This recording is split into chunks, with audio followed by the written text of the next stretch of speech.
Hello నమస్తే, welcome to LP news. నేను తరి రాజశేఖర్. ముందుగా హెడ్లైన్స్ చూద్దాం. గత 35 సంవత్సరాల నుండి పోలీస్ శాఖకు అవిశ్రాంతంగా సేవలందిస్తున్న మెట్పల్లి సర్కిల్ ఇన్స్పెక్టర్ నిరంజన్ రెడ్డిని కేంద్ర ప్రభుత్వం గణతంత్ర దినోత్సవం సందర్భంగా ప్రతిష్టాత్మక ఇండియన్ పోలీస్ మెడల్కు 2025 సంవత్సరంలో ఎంపిక చేసింది.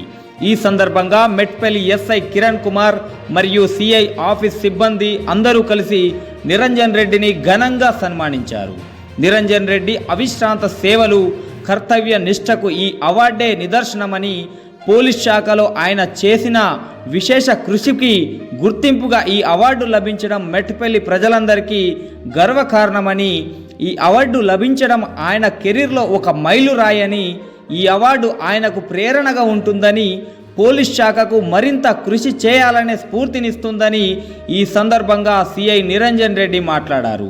అనంతరం మెట్పల్లి ఎస్ఐ కిరణ్ కుమార్ మాట్లాడుతూ, సిఐ నిరంజన్ రెడ్డి మా పోలీసులకు ఆదర్శనమని, ఆయన విశ్రాంత కృషికి ఈ అవార్డే నిదర్శనమని, మా పోలీస్ శాఖ మేము ఆయనను ఎంతో గర్విస్తున్నామని అన్నారు.